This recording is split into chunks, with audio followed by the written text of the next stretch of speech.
ये वैसी अभिक्रिया है जो हमने अध्याय में पढ़ रखी पहले वाले में। विस्थापन अभिक्रिया, अधिक क्रियाशील धातु कम क्रियाशील धातु को विस्थापित कर देती है, हटा देती है। तो ये कौन सी अभिक्रिया हो गई? ये हो गई विस्थापन, विस्थापन, डिस्प्लेसमेंट रिएक्शन।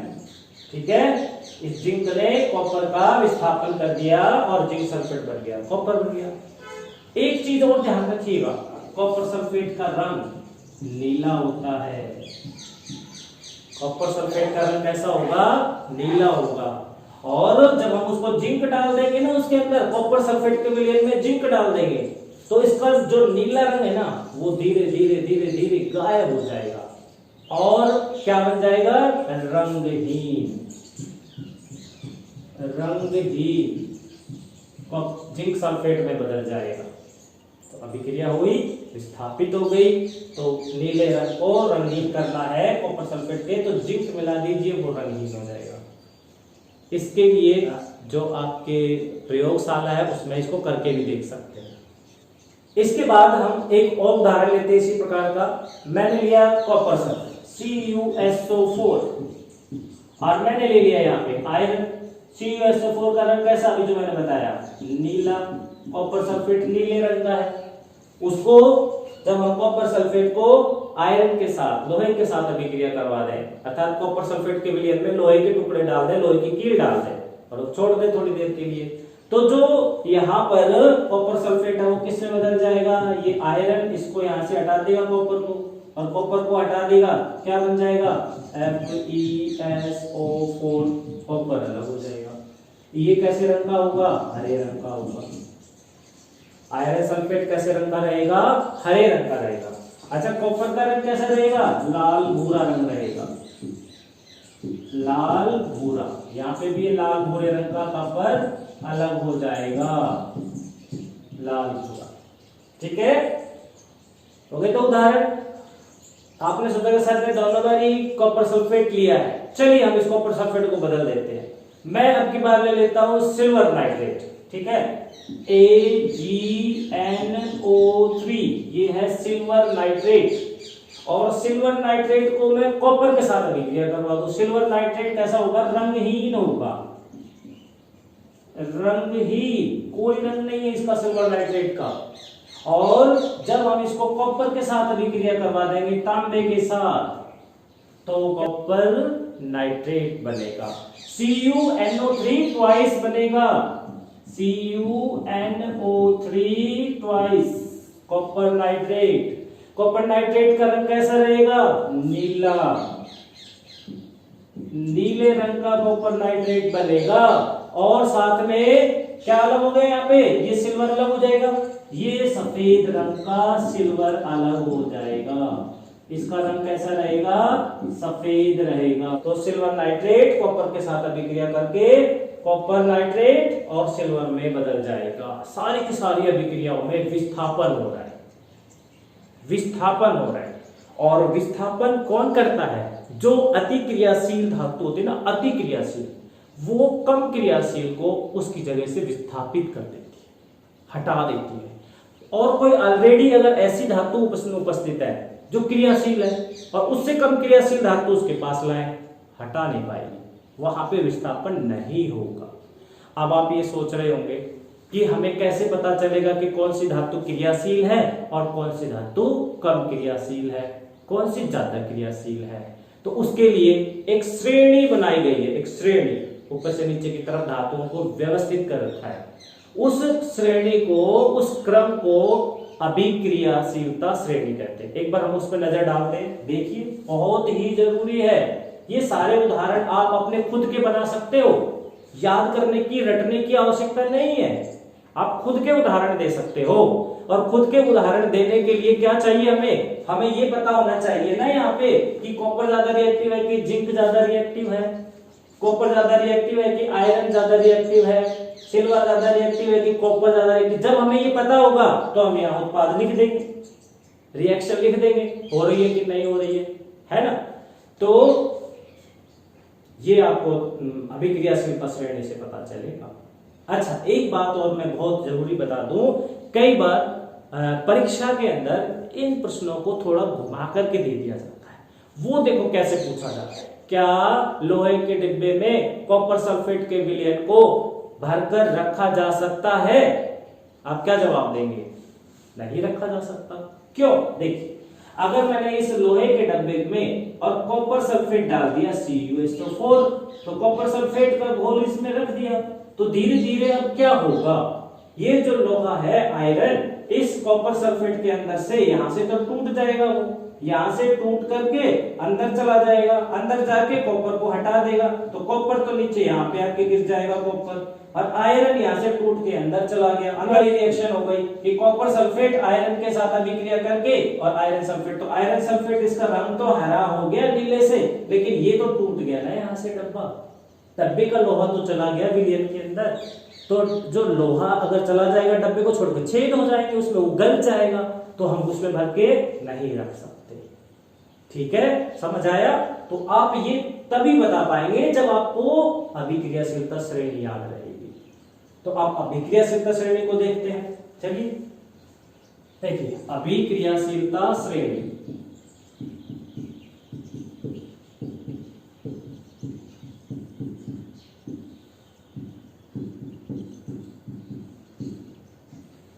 अभिक्रियाशीलता श्रेणी क्या होती है? अभिक्रियाशीलता वह श्रेणी जिसमें धातुओं को उनकी अभिक्रियाशीलता के घटते हुए क्रम में व्यवस्थित किया जाता है, उस श्रेणी को अभिक्रियाशीलता श्रेणी कहते हैं।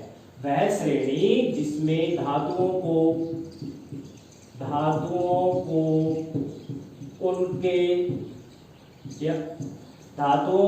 उनकी क्रियाशीलता के घटते क्रम में व्यवस्थित करते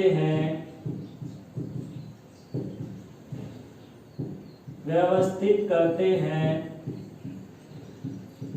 उस श्रेणी को अभिक्रियाशीलता श्रेणी कहते हैं।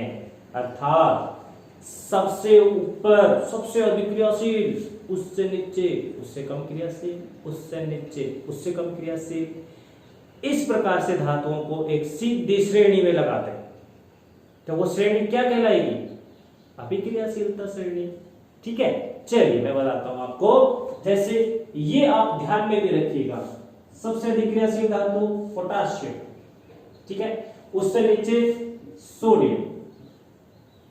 सोडियम धातु, कैल्शियम धातु, sodium, potassium, calcium, magnesium, aluminium के बाद जिंक,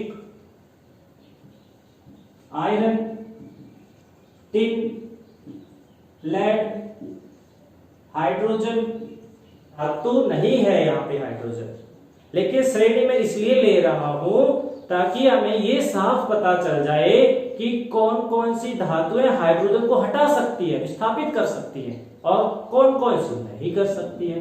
ठीक है, इसलिए यहाँ पे हाइड्रोजन लिया जा रहा है। तो ये श्रेणी तो है तो वैसे धातुओं की, ऐसे सीधा हम इसको व्यवस्थित करते चले जा रहे हैं, और इससे हाइड्रोजन से नीचे भी कुछ धातु आ जाएगी, कॉपर है, मरकरी है, सिल्वर है, तो इससे नीचे आ जाएगी कॉपर, मरकरी Hg, फिर सिल्वर Ag, फिर गोल्ड, इसके नीचे आ जाएगा गोल्ड, फिर प्लेटिनम।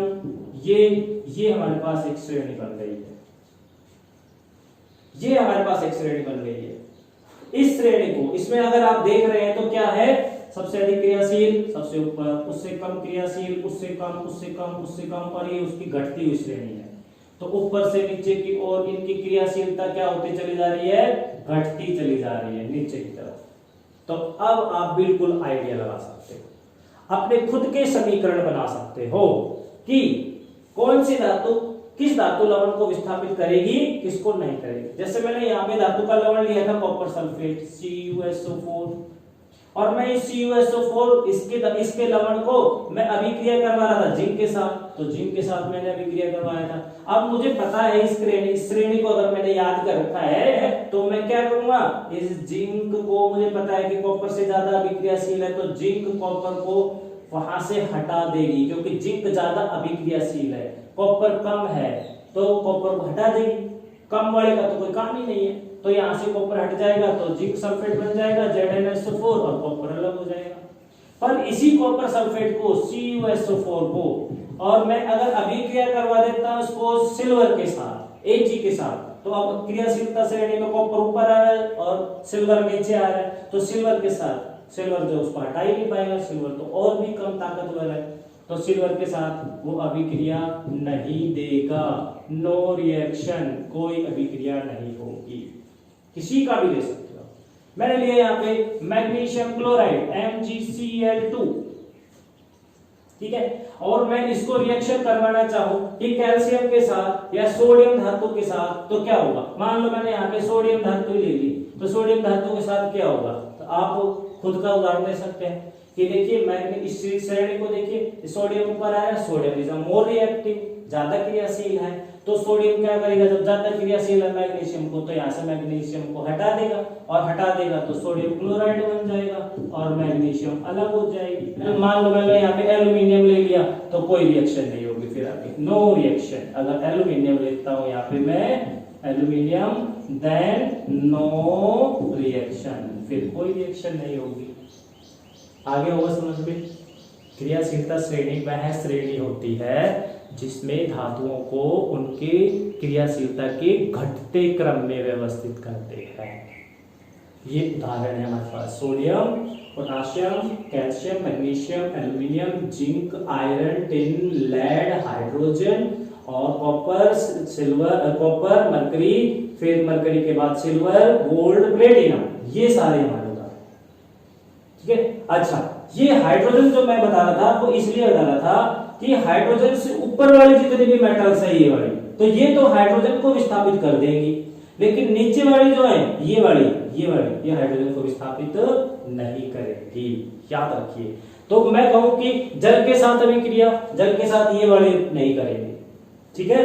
मैं कहूं कि अम्ल के साथ अभिक्रिया, अम्ल के साथ ये वाली अभिक्रिया नहीं करेंगे, ठीक है। तो ये भी आपको समझ में आ गया। तो ऊपर वाली जो दो तीन जो हमारे गुण थे धातुओं के, उनके साथ जो गुण थे वो इस श्रेणी से भी निर्धारित होते हैं, तो आप इस श्रेणी अवश्य याद करिएगा। पांचवा जो कारक है वो क्लोरीन है, क्लोरीन के साथ अभिक्रिया, फिर एक बचेगा हाइड्रोजन के साथ, वो भी देखते हैं। क्लोरीन के साथ जब अभिक्रिया होगी धातुओं की, एक ही सेंटेंस में याद रखना है, धातु क्लोरीन, धातु जब क्लोरीन के साथ अभिक्रिया करेंगे तो क्या बनाएंगे, धातु के क्लोराइड बनाएंगे।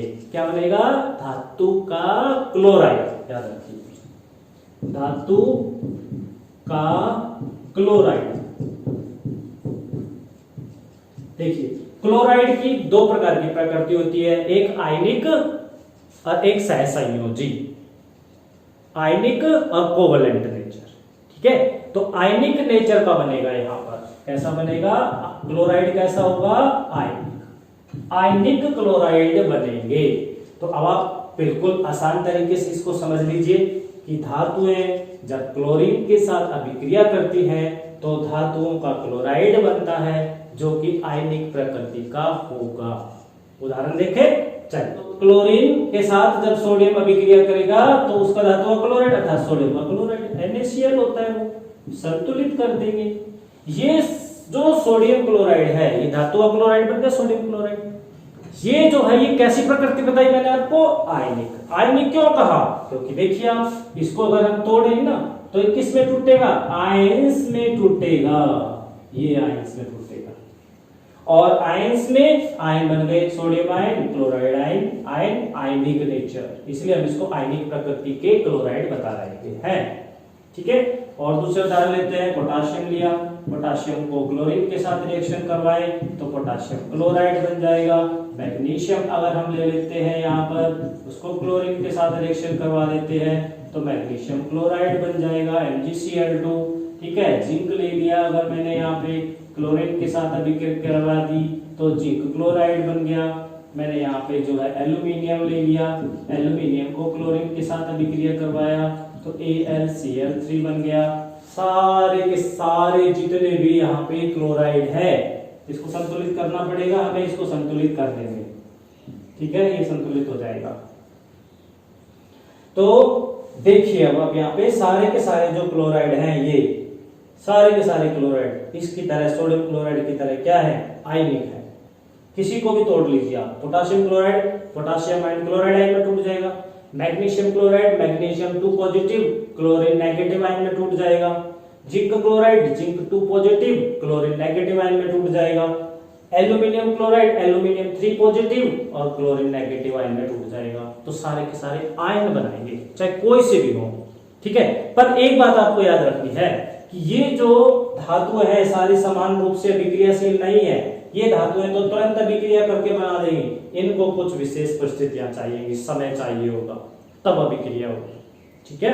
और जो धातुएं मैंने बताई सिल्वर गोल्ड प्लेटिनम, वो आसानी से अभिक्रिया करेगी ही नहीं, वो अक्रियाशील है, वो करेगी, ठीक। चलिए, और छठा जो हमारे पास है लास्ट, वो है हाइड्रोजन के साथ अभिक्रिया। उसको भी देखिए, धातु हाइड्रोजन के साथ अभिक्रिया करके हाइड्रोजन H2 होगा, धातु हाइड्रोजन के साथ अभिक्रिया करके धातु का हाइड्राइड, याद रखिए धातु का हाइड्राइड वो बनाएंगे अगर बना रहे हैं तो। वरना आप सबसे पहले ये याद रखिएगा, जो मैं लिख रहा हूं ये वाक्य है, धातुएं हाइड्रोजन से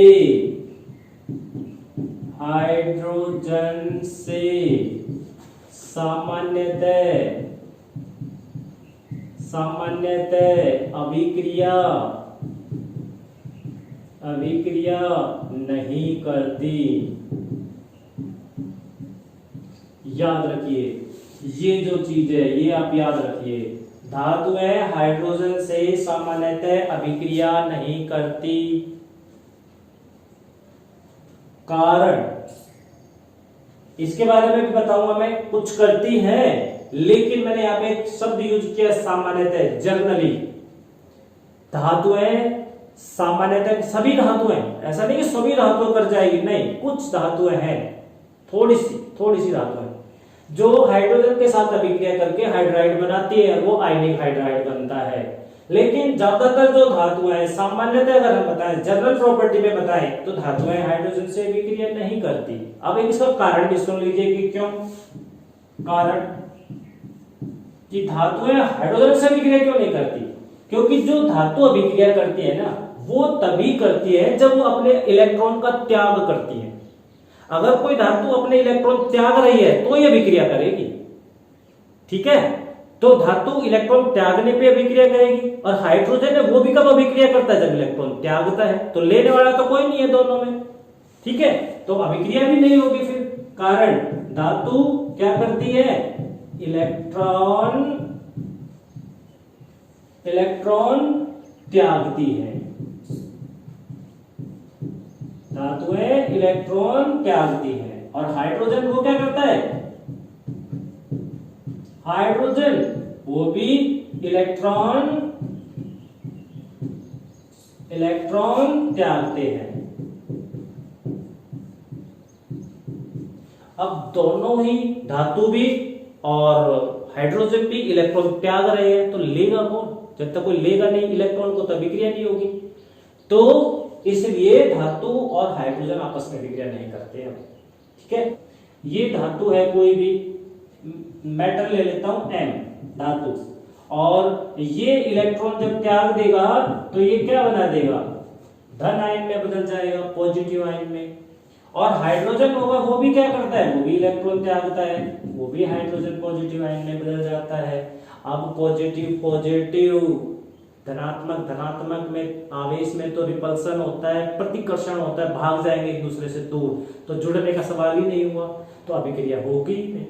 आगे समझ में, दोनों के दोनों इलेक्ट्रॉन त्यागते हैं, इस वजह से धातुएं हाइड्रोजन के साथ हाइड्राइड सामान्यतः नहीं बनाती।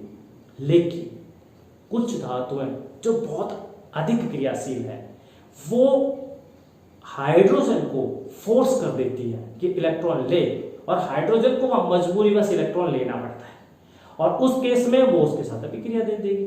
तो किसने दी अभिक्रिया, उस धातु ने दी जो बहुत अधिक क्रियाशील है। बहुत अधिक क्रियाशील कौन कौन सी? सोडियम है, पोटाशियम है, कैल्शियम है, ये धातु है। तो ये धातु हाइड्रोजन के साथ अभिक्रिया करते। देखते हैं उदाहरण, देखिए मैं लिख के दिखाता हूं आपको। इसको हटा देते हैं। चलिए, धातु ली मैंने सोडियम Na और मैंने लिया यहाँ पे हाइड्रोजन H2। तो सोडियम अति क्रियाशील धातु है, ये अपना इलेक्ट्रॉन त्यागेगी, हाइड्रोजन को फोर्स करेगी ताकत से, हाइड्रोजन को लेना पड़ेगा मजबूरी में इलेक्ट्रॉन, और जब हाइड्रोजन इसका इलेक्ट्रॉन ले लेगा तो सोडियम हाइड्राइड बन जाएगा, NaH सोडियम हाइड्राइड बन जाएगा। ये रिएक्शन हो गई। ये कैसी प्रकृति का है? बताया मैंने यहाँ पे आयनिक प्रकृति का है। आयनिक है, आयनिक है, कैसे टूट जाएगा?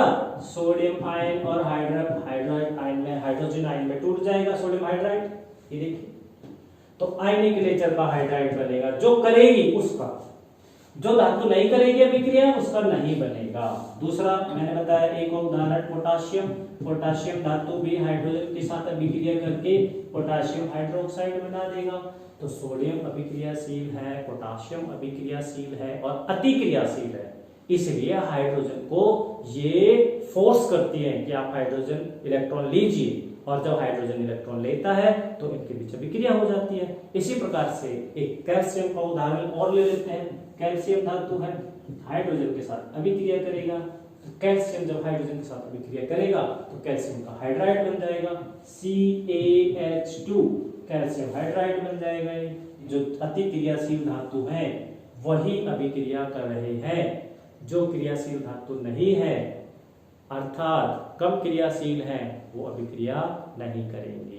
कारण मैंने बता दिया कि दोनों इलेक्ट्रॉन त्यागते हैं, इलेक्ट्रॉन त्याग कर धन आयन बनाते हैं, और धन आयन में क्या होता है? प्रतिकर्षण होता है। तो ये हमारा आज का जो उपविषय था धातुओं के रासायनिक गुण, वो हमने आपके साथ आज डिस्कस किया। आशा है आपको ये जो टॉपिक है समझ आया होगा। फिर भी अगर कहीं समस्या रह गई है तो आप अपने अध्यापक से संपर्क कीजिए, उनसे और डिटेल जानिए। इन सभी चीज़ों को अपने दैनिक लाइफ से भी जोड़िए कि आपके जीवन में ये अभिक्रिया कहाँ हो रही है। और अगर आपने ऐसे सोचना शुरू कर दिया कि ये वाली अभिक्रिया कहाँ हो रही है, ये धातु मेरे पास है, मैंने देखा कि लोहे की ग्रिल लगी है मेरे घर में, वो थोड़े दिन बाद जंग लग गई तो इसने किससे अभिक्रिया की, कैसे की, कौन कौन सी परिस्थितियां आई। अगर मैं ऐसे सोचना शुरू कर दूंगा तो ये सारी चीजें बहुत आसान हो जाएगी। तो इसी आशा के साथ कि आपको आज ये विषय समझ आया होगा, आप सभी का धन्यवाद। Thank you.